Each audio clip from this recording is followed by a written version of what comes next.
காலையில 6 மணிக்கெல்லாம் இருந்துச்சு, எல்லா வேலையும் முடிச்சாச்சு. பெரிய பாப்பாவை ஸ்கூலுக்கு அனுப்பிட்டு சின்ன பாப்பா பால் பாடலையும் விட்டுட்டு துணி 2 வாளியில உரிச்சு துணியை துவைச்சிட்டு ட்ரெஸ் எல்லாம் ஈரமாயிடுச்சு. அப்புறம் குளிச்சு முடிச்சுட்டேன். டயர்டா இருந்துச்சுன்னு அப்புறம் டீ உட்காந்து குடிச்சிட்டு இருந்தேன். இந்த வேலையில முடிக்கவே 12:30 ஆயிடுச்சு. பாப்பா பால்வாடில இருப்பா, அவளை கூப்பிடணும்னு சொல்லிட்டு பாப்பாவே கூப்பிட்டு வந்துட்டேன். நேர கடைக்கு போயாச்சு.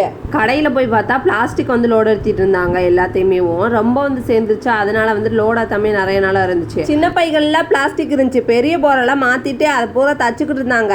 எப்பயுமே பெரிய போரால தான் போட்டு வைப்பாங்க. பெரிய போரால வந்து போட்டு வச்சு தச்சு அதுக்கப்புறம் தான் ஏத்துவாங்க. ஏன்னா வந்து சின்ன சின்ன போராலெல்லாம் ஏத்துனா அது வந்து கீழே விழுந்துரும், ஒழுகிரும். வெயிலும் பயங்கரமா அடிச்சுக்கிட்டு இருந்துச்சு. வேற வேலை செஞ்சுக்கிட்டு இருக்கான்னு சொல்லிட்டு எங்க பாட்டி வந்துட்டு மோரை 2 பேருக்குமே ஆத்தி கொடுத்துச்சு. தச்ச போராவ மேல வச்சிருவோன்னு தச்ச போராவ தான் மேல வச்சுக்கிட்டு இருக்காங்க. ஒரு நாள்லாம் ஏத்த முடியாது, 2 பேரும் சேர்ந்து ஏத்தினாதான் ஏத்த முடியும்னு சொல்லிட்டு 2 பேருமே ஏத்திட்டு இருந்தாங்க. பிளாஸ்டிக் முட்டையில பார்த்து பார்த்து ஏத்தினாதான் வந்துட்டு எதுவுமே விழுகாம இருக்கும், இல்லைன்னா எல்லாமே சரிஞ்சிரும். ஏத்தி முடிச்சதுக்கு அப்புறம் இந்த மாதிரி கயிறு கட்டுவாங்க, ஏன்னா எல்லாமே விழுந்துரும் சரிஞ்சிரும் சொல்லிட்டு. ஒரு வேலையை வந்துட்டு எல்லாருமே சேர்ந்து செஞ்சா நமக்கும் வந்து நேரம் மிச்சமாகும், உடம்பு அழுப்பும் அவ்வளவா தெரியாது.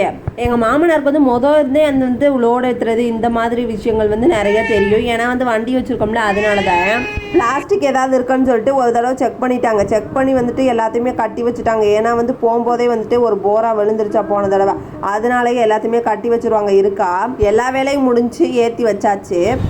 என்னங்க லோடு ஏற்றி வச்சிருக்கீங்க?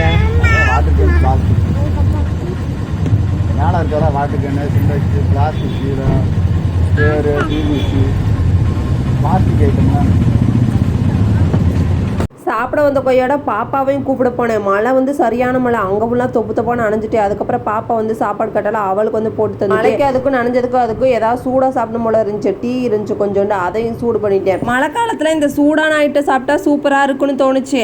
காலையில் பண்ண வாழைக்காலம் கொஞ்சம் பொரிக்காமல் இருந்துச்சு, பொரிச்சுக்குருவோன்னு சொல்லி வச்சுருந்தேன்னா அதையும் வந்து பொரிச்சு எடுத்துட்டேன். சில வீட்டில் சுக்கு காப்பி, போண்டா, வேர்க்கடலை இந்த மாதிரி சாப்பிடுவாங்க. உங்கள் வீட்டிலலாம் என்ன சாப்பிடுவீங்கன்னு சொல்லிட்டு கமெண்ட் பாக்ஸ் சொல்லுங்கள். கலர் பொடிலாம் எதுவும் அதிகமாக சேர்க்காம அந்த மீன் வறுப்பாங்களா அந்த பொடியை மட்டும் சேர்த்துருந்தேன். டேஸ்ட்டும் நல்லா இருந்துச்சு, உப்பு எதுவுமே இல்லாமல் சூப்பராக இருந்துச்சு. இதை ஒன்று எடுத்து சாப்பிட்டு ஒரு மடக்கு டீ குடிச்சா சூப்பராக இருந்துச்சு. அதுக்கப்புறம் வந்து கொஞ்சம் சொல்லித்தர வேண்டிய ஹோம்ஒர்க்லாம் இருந்துச்சு, அதையும் சொல்லி தந்துட்டேன். இந்த வீடியோ பிடிச்சா லைக் பண்ணுங்கள், ஷேர் பண்ணுங்கள், கமெண்ட் பண்ணுங்கள். பாய் மக்களே.